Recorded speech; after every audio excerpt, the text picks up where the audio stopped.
روزہ رکھنے کے فوائد اور جدید تحقیق۔ سب سے پہلے ابن ماجہ شریف کی حدیث پاک سماعت فرمائیے۔ حدیث نمبر 1745، حضرت سیدنا ابو ہریرہ رضی اللہ تعالیٰ عنہ سے روایت، نبی پاک صلی اللہ تعالیٰ علیہ وسلم نے ارشاد فرمایا، ہر چیز کی ایک زکوٰۃ ہے اور جسم کی زکوٰۃ یہ روزہ ہے۔ سورہ بقرہ آیت نمبر 183 اور 184 پر اللہ کریم ارشاد فرماتا ہے، یا ایھا الذین آمنوا کتب علیکم الصیام کما کتب علی الذین من قبلکم لعلکم تتقون۔ اے ایمان والو، تم پر روزے فرض کیے گئے جیسے اگلوں پر فرض تھے کہ کہیں تمہیں پرہیزگاری ملے۔ میرے محترم حضرات، آپ نے قرآن مجید فرقان حمید کی یہ آیت بھی سماعت فرمائی اور حدیث شریف بھی سماعت فرمائی۔ طبی نقطہ نظر سے اگر آپ ملاحظہ فرمائیں تو روزہ جسم کو بہت طاقت فراہم کرتی ہے، اور یہاں جو طبی ماہرین ہیں اور اس پر جدید تحقیق کرنے والے، وہ کہتے ہیں کہ روزے سے نظام ہضم کو آرام ملتا اور انسان کے جسم کے اندر جو مختلف قسم کی بیماریاں ہوتی ہیں وہ دور ہو جاتی۔ جدید تحقیق میں یہ بھی بتایا کہ منہ اور جبڑے میں لعابی غدود، زبان، گلا، نالی یعنی گلے سے معدے تک خوراک لے جانے والی نالی، معدہ، 12 انگشت آنت، لبلبا، جگر اور آنتوں کے مختلف حصے وغیرہ تمام اس نظام کا حصہ ہیں۔ اس نظام کا اہم حصہ یہ ہے کہ یہ سب پیچیدہ اعضاء خود بخود ایک کمپیوٹری نظام سے عمل پذیر ہوتے ہیں۔ جیسے ہی ہم کچھ کھانا شروع کرتے ہیں یا کھانے کا ارادہ کرتے ہیں، یہ پورا نظام حرکت میں آ جاتا ہے اور ہر عضو اپنا مخصوص کام شروع کر دیتا ہے۔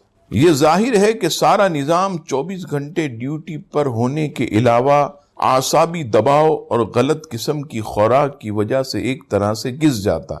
روزہ ایک طرح سے اس سارے نظام پر 1 مہینے کا آرام طاری کر دیتا، مگر در حقیقت اس کا حیران کن اثر خاص طور پر جگر پر ہوتا، کیونکہ جگر کا کھانا ہضم کرنے کے علاوہ 15 مزید عمل بھی ہوتے ہیں۔ یہ اس طرح تھکان کا شکار ہو جاتا ہے۔ جگر ایک ایسے چوکیدار کی طرح جو ساری زندگی کی چوکیداری کے لیے کھڑا ہو۔ اسی طرح سفرہ کی رطوبت جس کا اخراج ہاضمے کے لیے ہوتا، مختلف قسم کے مسائل پیدا کرتا ہے اور دوسرے اعمال پر بھی اثر انداز ہوتا ہے۔ دوسری طرف روزے سے جگر کو 4 گھنٹوں تک آرام مل جاتا۔ یہ روزے کے بغیر بالکل ناممکن، کیونکہ بے حد معمولی مقدار کی خوراک، یہاں تک کہ 1 گرام کے 10ویں حصے کے برابر بھی اگر معدے میں داخل ہو جائے تو پورے نظام ہضم کو کمپیوٹر اپنا کام شروع کر دیتا اور جگر فوراً عمل میں مصروف ہو جاتا۔ سائنسی نقطہ نظر سے یہ دعویٰ کیا جا سکتا ہے کہ آرام کا وقفہ 1 سال میں 1 مہینے تو لازمی ہونا چاہیے۔ جدید دور کا انسان جو اپنی زندگی کی غیر معمولی قیمت مقرر کرتا، بہت سے طبی معائنوں کے ذریعے اپنے آپ کو محفوظ سمجھنا شروع کر دیتا، لیکن اگر جگر کے خلیے کو بولنے کی طاقت حاصل ہوتی تو وہ انسان سے کہتا کہ تم مجھ پر ایک بڑا احسان روزہ رکھ کر ہی کر سکتے ہو۔ جگر پر روزے کی برکات میں سے ایک برکت یہ ہے کہ خون کے کیمیائی عمل پر اس کے اثر اندازی سے متعلق ہے۔ جگر کے انتہائی مشکل کاموں میں سے ایک کام اس توازن کو برقرار رکھنا بھی ہے جو غیر ہضم شدہ خوراک اور تحلیل شدہ خوراک کے درمیان ہوتا۔ اسے یا تو لقمہ کو اسٹور میں رکھنا ہوتا ہے یا پھر خون کے ذریعے اسے ہضم ہو جانے کے عمل کی حفاظت کرنا ہوتی ہے۔ روزے کے ذریعے جگر قوت بخش کھانے کے اسٹور کرنے کے عمل میں بڑی حد تک آزاد ہو جاتا ہے۔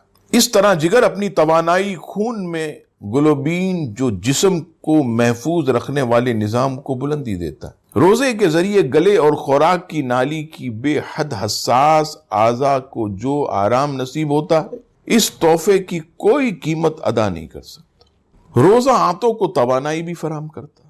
یہ سب رطوبت کے بننے اور معدے کے پٹھوں کی حرکت سے ہوتا ہے۔ آنتوں کی شریانوں کے خلاف کے نیچے محفوظ رکھنے والے نظام کا بنیادی عنصر موجود ہوتا ہے، جیسے انتڑیوں کا جال۔ روزے کی دوران اس کو نئی توانائی اور تازگی حاصل ہوتی. اسی طرح ہم ان تمام بیماریوں کے حملے سے محفوظ ہو جاتے جو ہضم کرنے والی نالیوں پر ہو سکتے. روزے کے روحانی فوائد اور دیگر برکات اپنی جگہ موجود ہیں، مگر ہم نے یہاں صرف سائنسی تحقیق نے یہ تسلیم کیا ہے کہ ایسا دین اسلام جس کے نظام کو صرف آپ دیکھیں تو فائدے سے کوئی چیز خالی نہیں. نماز پڑھو تو فائدہ، زکوٰۃ دو تو فائدہ، روزے سے جسمانی فائدہ، الغرض کے ہر چیز میں فائدہ ہی فائدہ. کیا ان باتوں سے یہ اندازہ نہیں ہوتا کہ جس دین کے اصولوں میں اس قدر فوائد ہوں وہ دین خود کس قدر فائدہ مند ہوگا؟